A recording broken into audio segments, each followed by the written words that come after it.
வணக்கம். இன்றைய முக்கிய செய்திகள். அண்ணாமலை அவர்கள் புதிய இயக்கத்தை அறிவித்த அடுத்த 10 மணி நேரத்தில் 10 லட்சம் உறுப்பினர்கள் அவரது இயக்கத்தில் சேர பதிவு செய்துள்ளனர்.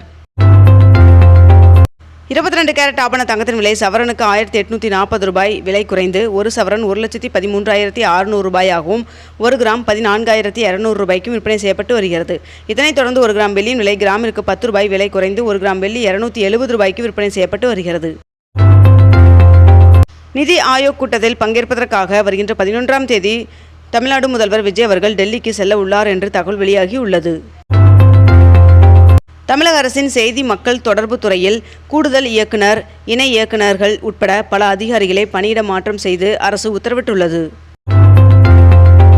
கும்பகோணம் அரசு கலை அறிவியல் கல்லூரியில் 2026-27 கல்வியாண்டிற்கான மாணவர் சேர்க்கை கலந்தாய்வு நேற்று தொடங்கியது. பாஜகவில் இருந்து விலகுவதாக கடிதம் வழங்கிய அண்ணாமலை அவர்களின் ராஜினாமா முடிவு ஏற்றுக்கொள்ளப்பட்டுள்ளதாக பாஜக தேசிய தலைவர் நிதின் நபீன் அவர்கள் தகவல் தெரிவித்துள்ளார்.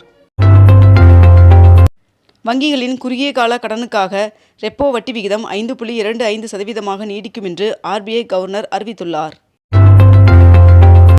தமிழ்நாட்டில் புதிய மக்கள் இயக்கம் தொடங்கியுள்ளதாக நடிகர் ரஜினிகாந்த் அவர்களின் மனைவி லதா ரஜினிகாந்த் அவர்கள் வீடியோ ஒன்றை பதிவிட்டுள்ளார். ட்ரோன்கள், நவீன கேமராக்கள் மூலம் எல்லையை பாதுகாக்க ஸ்மார்ட் பார்டர் திட்டத்தை மத்திய அரசு செயல்படுத்துவதாக உள்துறை அமைச்சர் அமித்ஷா அவர்கள் தெரிவித்துள்ளார். புதிய அரசியலை நோக்கி புதிய இயக்கத்தை உருவாக்க வேண்டுமென பாஜகவில் இருந்து வெளியேறினேன் என்று அண்ணாமலை அவர்கள் தெரிவித்துள்ளார். அமைச்சர்கள் யாரும் தவறு செய்ய வேண்டாம் என்றும் தவறு செய்பவர்கள் மீது உடனுக்குடன் கடுமையான நடவடிக்கை மேற்கொள்ளப்படும் என்றும் முதல்வர் விஜய் அவர்கள் எச்சரிக்கை விடுத்துள்ளார். மதுரை, பெங்களூரு இடையே வந்தே பாரத் ரயிலை நாகர்கோவில் வரை நீட்டிக்க வேண்டும் என்று பயணிகள் கோரிக்கை விடுத்துள்ளனர். சத்குருவின் காவேரி கூக்குரல் இயக்கம் மூலம் இந்த ஆண்டு 1,20,00,000 மரங்கள் நட இலக்கு நிர்ணயம் செய்யப்பட்டுள்ளதாக தெரிவிக்கப்பட்டுள்ளது. சென்னை மெட்ரோ ரயில் திட்டம் கட்டம் 2 வழித்தடம் 5 கடைசி கிரிடர் தயாரிப்பு பணி வெற்றிகரமாக நிறைவு பெற்றது. தமிழ்நாட்டில் நேற்று அதிகபட்சமாக சென்னையில் 106 டிகிரி ஃபாரன்ஹீட் வெயில் பதிவாகியுள்ளது. முதலமைச்சர் விஜய் அவர்களின் உத்தரவின்படி தமிழ்நாட்டில் 717 மதுக்கடைகள் முழுவதும் மூடப்பட்டன என்று டாஸ்மாக் நிர்வாகம் தெரிவித்துள்ளது. புதிய இயக்கம் தொடங்கிய பின்னர் சென்னை விமான நிலையம் வந்த அண்ணாமலை அவர்களுக்கு ஆதரவாளர்கள் உற்சாக வரவேற்பு அளித்துள்ளனர். திருச்செந்தூர் கோவில் முறைகேடுகள் தொடர்பாக விசாரிக்க 6 பேர் கொண்ட குழு அமைத்து இந்து சமய அறநிலையத்துறை அமைச்சர் ரமேஷ் அவர்கள் உத்தரவிட்டுள்ளார்.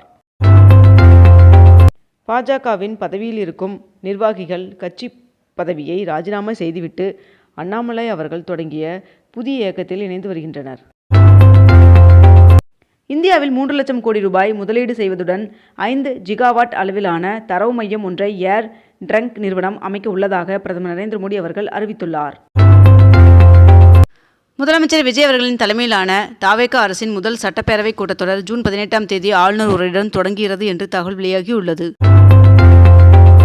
ஜூன் 11ஆம் தேதி டெல்லியில் அனைத்து மாநில முதல்வர்களும் பங்கேற்கும் நிதி ஆயோக் கூட்டத்தில் பங்கேற்க தமிழக முதல்வர் விஜய் அவர்கள் டெல்லி செல்ல உள்ளதாக தகவல் வெளியாகியுள்ளது. அண்ணாமலை அவர்கள் நம்ம இயக்கம் என்ற தளத்தை தொடங்கியுள்ளார். மேலும் மேற்கண்ட இந்த இணையதளத்தின் மூலம் இந்த இயக்கத்தில் இணைந்து கொள்ளலாம் என்றும் தெரிவிக்கப்பட்டுள்ளது. தமிழ்நாட்டில் அடுத்த பொதுத் தேர்தலில் நான் தொடங்கும் அரசியல் கட்சி போட்டியிடும் என்று அண்ணாமலை அவர்கள் தெரிவித்துள்ளார். மாநிலங்களவை இடைத்தேர்தலில் காங்கிரஸ் வேட்பாளராக பிரவீன் சக்கரவர்த்தி அவர்கள் அறிவிக்கப்பட்டுள்ளார். முதலமைச்சர் விஜய் அவர்களின் தலைமையில் முதல் அமைச்சரவை கூட்டம் தொடங்கி நடைபெற்றது. புதுச்சேரியில் குடும்பத் தலைவிகளுக்கு மாதம் வழங்கப்படும் உதவித்தொகையை 2,500 ரூபாயாக உயர்த்தி வழங்க ஆளுநர் ஒப்புதல் வழங்கியுள்ளார் என்று தகவல் வெளியாகியுள்ளது. இந்தியா கூட்டணி ஆலோசனை கூட்டத்தில் பங்கேற்க மாட்டோம் என்று திமுக அறிவித்துள்ளது. 18,600 கோடி ரூபாய் முதலீட்டில் 8,200 நபர்களுக்கு உறுதியளிக்கப்பட்ட வேலைவாய்ப்பு வழங்கும் வகையில் தமிழ்நாட்டில் L&T நிறுவனம் 3 திட்டங்கள் மேற்கொள்வதற்கு முதல்வர் விஜய் அவர்களின் முன்னிலையில் புரிந்துணர்வு ஒப்பந்தம் மேற்கொள்ளப்பட்டது. ரஷ்யாவின் செயின்ட் பீட்டர்ஸ்பர்க் நகரின் மீது உக்ரைன் நேற்று மிகப்பெரிய ட்ரோன் தாக்குதலை நடத்தியுள்ளது. ஈரான் மீது அமெரிக்க தாக்குதல் எதிரொலியின் காரணமாக இந்தியாவில் கேஸ் சிலிண்டரின் பயன்பாடு 19% சரிவை கண்டுள்ளதாக தகவல் வெளியாகியுள்ளது.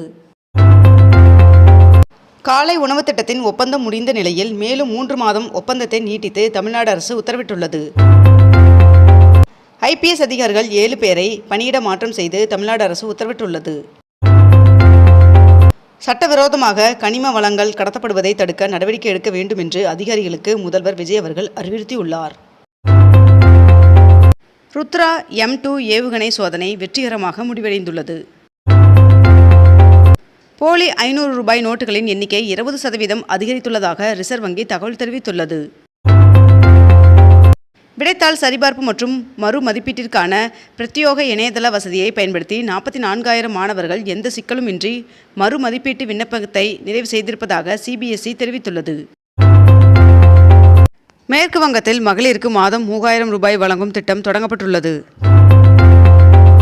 மே மாதத்தில் ஏழுமலையான் சுவாமி கோவிலில் 1,21,00,000 லட்டு விற்பனை செய்யப்பட்டுள்ளதாக தகவல் தெரிவிக்கப்பட்டுள்ளது. மேற்கு வங்க தொடக்கப்பள்ளி ஆட்சேர்ப்பு முறைகேடுகள் வழக்கு தொடர்பாக திரிணாமுல் காங்கிரஸ் MPயும் முன்னாள் முதல்வருமான மம்தா அவர்களின் மருமகன் அபிஷேக் பானர்ஜி அவர்கள் ஜூன் 15ஆம் தேதியன்று விசாரணைக்கு ஆஜராகுமாறு சம்மன் அனுப்பப்பட்டுள்ளது.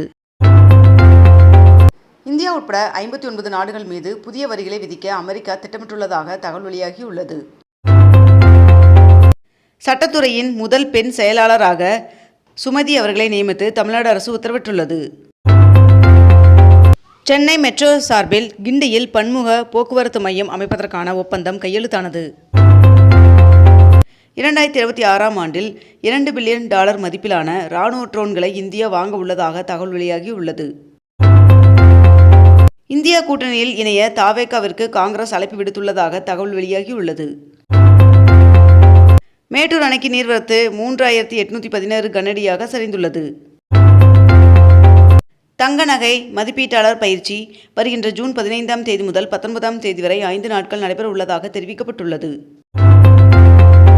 CBSEயின் புதிய தலைவராக லோகண்டே பிரசாந்த் சீதாராம் அவர்கள் நியமனம் செய்யப்பட்டுள்ளார். கோவை மாவட்ட பஞ்சாயத்திற்கு தேசிய விருது கிடைத்துள்ளது.